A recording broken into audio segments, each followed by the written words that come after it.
All right, we have a special guest for you right now. It's her first Newsmax interview since announcing her 2024 presidential run. We want to welcome former UN Ambassador and South Carolina Governor Nikki Haley. Governor, thank you for joining us. I'm calling you Governor because I lived in South Carolina for a while. Now I'm in Florida now. But so thank you for having your first Newsmax interview since announcing your run to be on the show, The Balance. Appreciate that. But talk to us a little bit about this op-ed you wrote. I found it very interesting, the New York Post, promising you, if president, you would cut billions in foreign aid that we send to our enemies. And you outlined that we spend $46 billion in other countries. Go ahead and tell us the plan.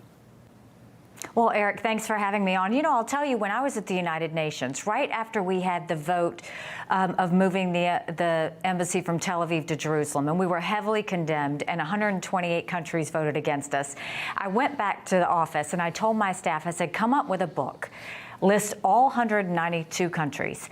The second column should show the percentage of times they vote with us and against us. And the last column needed to be the amount of foreign aid we give them. And I gave that book at the time to President Trump, and I said, I'm not saying that you give this money based on a percentage vote at the UN, but we should be smart about how we give money. We gave $46 billion in foreign aid last year. We are giving money to try and buy friends. You can't buy friends. Quit giving money to countries that hate America. They're giving it to Iraq, and we know that they're dealing with their Iranian proxies and that are trying to kill us and our soldiers. They gave it to Pakistan. They're giving it to Communist China, Communist Cuba. Communist Cuba was named the #1 sponsor of terrorism. Zimbabwe, the most anti-American country there is. Why are we giving money to them? We should be focused on our friends and our allies and those where we have a win-win. We should not be giving money to countries that hate us. And when I'm president, we'll stop that. And Governor, talk to us a little about your strength. The foreign policy is super strong, given your time as ambassador, et cetera. Xi Jinping has been rumbling, saber rattling, so to speak, with Putin. He may decide to provide lethal aid to Russia and Putin. What would President Haley say about that, and how would you stop it, or would you stop it? Well, I would have stopped it before it started. You know, I think that the reason this is happening is they smell blood in the water. I mean, think how arrogant that they are, that here you've got American people looking up at the sky and they see a Chinese spy balloon looking back at us. That's ludicrous.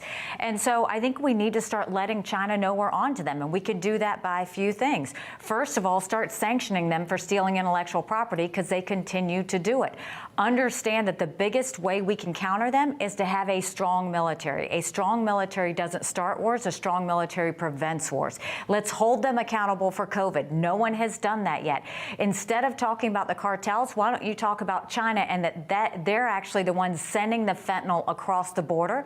Let's hold them accountable for that. Let's go to our universities and say, you either take Chinese money or you take U.S. money, but you don't get to take both. And let's let China know what we expect of them. When we start to do that, when we start to let them and Russia and their junior partner Iran know that America is strong, America's proud, and America's going to fight back, that's when we will start winning again.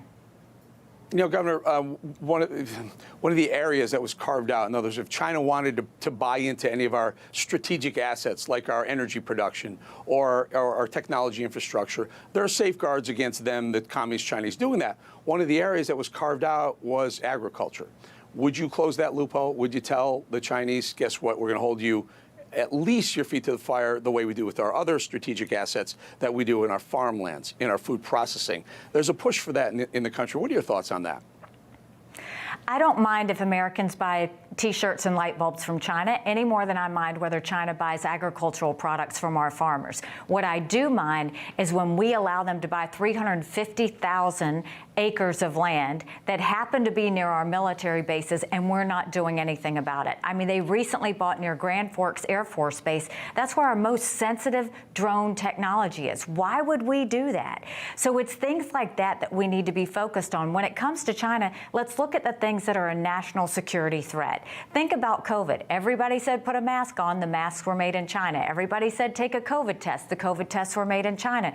When you go to get your medications, those are going through China. Let's look at the things that would harm Americans. Let's make sure we focus on those items first and protect the national security of our people. Let's become less dependent on China, and let's focus on our allies, India, Japan, Australia, Israel. Let's start doing that. But more than that, let's beat them at it and start making things in America again. That would solve all the things that we need to have happen. Governor, we have a treaty with Taiwan that says if China were to try and take Taiwan, we would defend Taiwan. Would President Haley, would you put boots on the ground? Would you put lethal assets on the ground in Taiwan to protect against China bringing Taiwan back into their fold? Well, learn the lesson from Russia and Ukraine. Biden was slow to the take with Ukraine. Obama started it by going into Crimea, and it showed that we were weak. Make sure that Taiwan is strong now. Make sure that China knows that we and all of our allies have the back of Taiwan and that we're not going to let them move forward. But the way you do that is you allow Ukraine to win. And right now, Ukraine is winning. You know Russia's falling when basically they're getting their drones from Iran and missiles from North Korea. That shows a bad sign. They've raised their draft age to 65. They've lost thousands of soldiers. Putin knows that he's in trouble. We need to make sure that Ukraine wins. You don't do that by giving them cash. You don't do that by putting troops on the ground. You do that by making sure we work with our allies to give them the equipment and the ammunition to win. If they win, that sends the biggest message to China, it sends the biggest message to Iran, and it sends a message to Russia and to all of our enemies that want to destroy us. If Ukraine loses, then you can bet China's going to move into Taiwan. Russia has said Poland and the Baltics are next, and you're looking at a world war. We need to do everything we can to prevent war, not start war. Governor Nikki Haley, appreciate your time, and thank you for having your first interview on Newsmax here on The Balance. Appreciate you, Governor, and thank you very much. Thanks. Go to NikkiHaley.com and join us.